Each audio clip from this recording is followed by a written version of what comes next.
Former Ukrainian President Petro Poroshenko has publicly criticized President Volodymyr Zelensky, accusing him of pursuing a covert authoritarian agenda and urging him to resign early and abandon his ambition to retain power, warning that the patience of the Ukrainian people is wearing thin.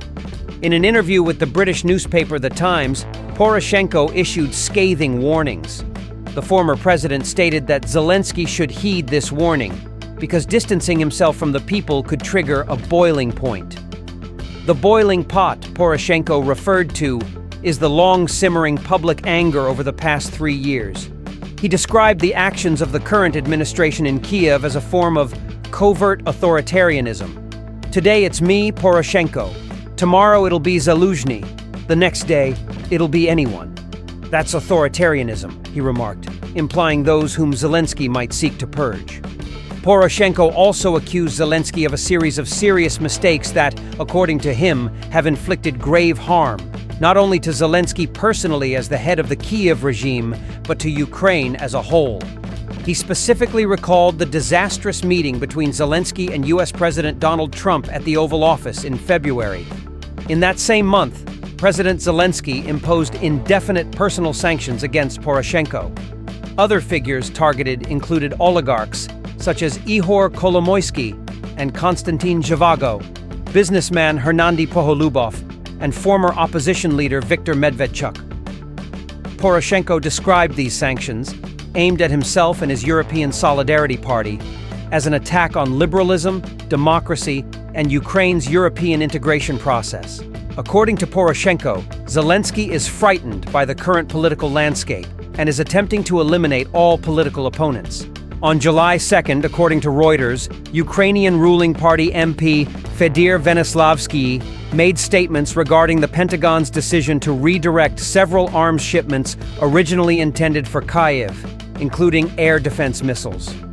He emphasized that this U.S. decision undermines Kyiv's ability to defend itself against Russian airstrikes. "This regulation is definitely unpleasant for us," he said. Venislavsky, a lawmaker from the ruling Servant of the People Party and a member of the Defense Committee of the Ukrainian Parliament, told reporters in Kyiv that the situation is painful, particularly given the intensifying Russian assaults against Ukraine. Earlier, on July 1st, Politico reported that the Pentagon had temporarily halted the transfer of certain air defense missiles and precision weapons to Ukraine due to concerns that U.S. stockpiles had fallen to critically low levels. Sources cited by Politico indicated that Undersecretary of Defense for Policy, Abrakobi, made the decision after reviewing ammunition reserves and expressing alarm at the sharp decline in stockpiled air defense missiles and artillery shells. The Pentagon's decision to suspend weapons deliveries, initially approved under President Biden's administration in June, has only recently taken effect. Meanwhile, German Chancellor Friedrich Merz has adopted a more cautious tone and is no longer boldly pledging to transfer missiles to Ukraine.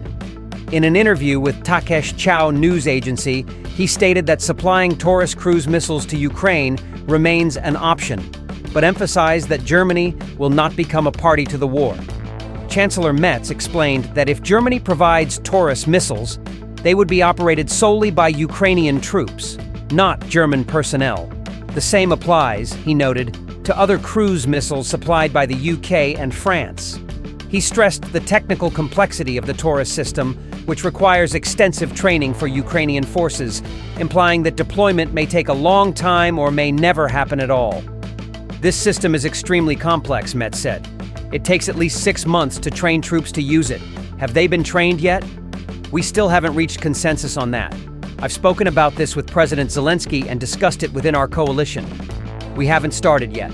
It's still an option." From the Russian side, Foreign Ministry spokeswoman Maria Zakharova warned that the mass provision of weapons could trigger arms smuggling in Ukraine and among the donor countries. On July 2nd, she declared that Russia would view any European nation supplying military aid to Ukraine as complicit in a hybrid war against Moscow. Zakharova claimed that the West has no control over the flow of weapons and lacks awareness of the dire consequences such actions may bring, especially in the later stages of the conflict. One of the most pressing concerns, she noted, is weapons leakage. Without strict inventory and control mechanisms, she warned, illegal arms trafficking will inevitably proliferate both inside Ukraine and across the donor countries. Not long ago, the Eurasian Monitoring Organization released a report addressing this issue. It stated that Western-supplied weapons stockpiled in various Ukrainian depots could become targets for criminal groups once hostilities cease.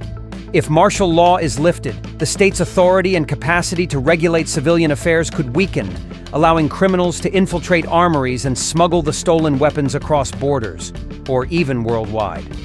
In early July 2025, a photograph caught the attention of the military community. The Russian army had refurbished a captured US-made M2 Bradley infantry fighting vehicle, removing its 25mm autocannon and replacing it with a Russian 30mm 2A72 cannon. The location and date of the photo were undisclosed, but the Bradley appeared to be in a warehouse alongside other Western-made armored vehicles captured from Ukrainian forces. Though unusual, this weapon's hybridization reflects a deeper strategy of battlefield resource maximization. Once Western arms fall into Russian hands, they are modified and used in actual combat. Russia has not stopped at simply exhibiting these Bradleys. Video footage has surfaced showing Central Military District units repairing a mine-damaged Bradley, reinforcing it with UAV-resistant mesh armor while retaining its fire control system. Some Russian units, such as the 155th Naval Infantry Brigade, have been seen training with the captured Bradley IFVs in video footage. In official propaganda materials, the modified Bradley with the Russian gun has been turned into a symbol of turning Western arms against their original owners. According to Reuters, citing Iranian state media, on July 2nd, Iranian President Masoud Rezaian officially approved legislation suspending cooperation with the International Atomic Energy Agency, IAEA. On June 29th, Rezaian announced the suspension, accusing IAEA Director General Rafael Grossi of hostile actions toward the Islamic Republic.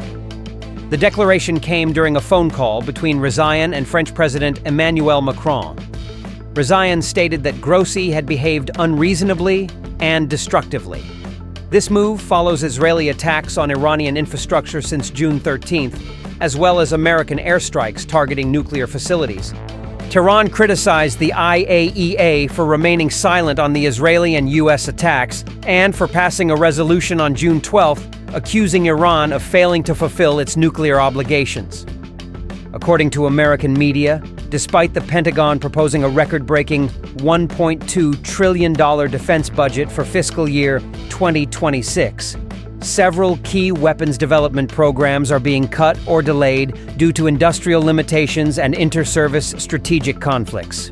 Notably, the U.S. Navy has allocated only $74 million for the FAXX program, compared to $3.5 billion for the U.S. Air Force's F-47 fighter. A senior Pentagon official stated during a budget briefing that the F-A-20 is being maintained at a minimal development level to leverage existing F-47 technology and avoid wasting industrial resources. Defense One reported on June 30th that hypersonic missile development is a top military priority, with $3.9 billion allocated for fiscal year 2026. Surprisingly, the U.S. Air Force earmarked $387.1 million for the AGM-183A missile program, suggesting that the long-shelved project has been revived. However, U.S. media outlets remain skeptical, noting the missile's repeated failures during tests cast doubt on its viability. The Navy's fiscal year 2026 budget omits any mention of funding for the Constellation-class frigate program, raising speculation about its possible cancellation.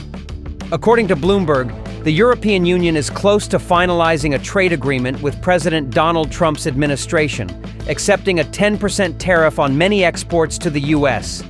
In return, the EU seeks exemptions or reduced tariffs for strategic sectors like pharmaceuticals, alcohol, semiconductors, and commercial aircraft. Additionally, the EU is pushing for favorable negotiations regarding quotas and exemptions from a 25% tariff on autos and parts and a 50% tariff on steel and aluminum. The European Commission, responsible for the bloc's trade negotiations, indicated the offer is somewhat lopsided, but still within acceptable bounds to ensure bilateral trade stability. The EU is under immense pressure to finalize the deal before the July 9th deadline, after which nearly all of its exports to the US could face tariff hikes to 50%. On July 1st, the Malian armed forces announced they had eliminated over 80 terrorists in coordinated attacks on central and western regions of the country. According to the Army's Public Information and Relations Office, heavily armed terrorist groups launched joint attacks targeting both civilians and military positions. The office's director affirmed that Malian forces responded effectively, inflicting heavy losses on the attackers and capturing a large cache of weapons, motorcycles, and vehicles. He emphasized signs of foreign backing behind the assaults. Notably, the attacks occurred less than a month after Russian Wagner Group fighters announced their departure from Mali, raising concerns about the government's military capabilities. Thailand is set to witness its shortest-ever leadership transition. Acting Prime Minister Surya Chungrung Rungkit will serve for only 1 day before being replaced in a cabinet reshuffle. Surya, also Minister of Transport and Deputy Prime Minister, attended a ceremony in Bangkok commemorating the 93rd anniversary of the Prime Minister's office. During the brief event, open to the press, Surya said his most urgent task was signing a document to ensure a smooth transfer of power to his successor on July 3rd. Following the court's ruling, power was immediately transferred to 70-year-old Surya, a veteran politician nicknamed the political wind sail. However, Surya's tenure will last just 1 day due to the already scheduled cabinet reshuffle. On July 3rd, after the swearing-in ceremony, he will be succeeded by Phumtham Wechayachai, the incoming Interior Minister, who will also serve as a senior Deputy Prime Minister, ranking above Surya in the succession order. Following rumors that the Trump Organization had abandoned its $1.5 billion SunGov project in Hung Yen, Vietnam, a company representative has indirectly refuted the claims, affirming Trump's ongoing management commitment upon project completion. Chuck Boyd Bowman, representing Trump International Hung Yen, addressed the matter during the annual general meeting of Kinback Corporation. He stated that the project remains on track, with active coordination between development, legal, commercial, and project management departments. Moving forward, Bowman affirmed the Trump Organization would continue its involvement and assume management responsibility once the project is completed. Vietnamese media outlets had recently reported that the Trump Organization recorded a $5 million profit from licensing its brand to a Kinback affiliate.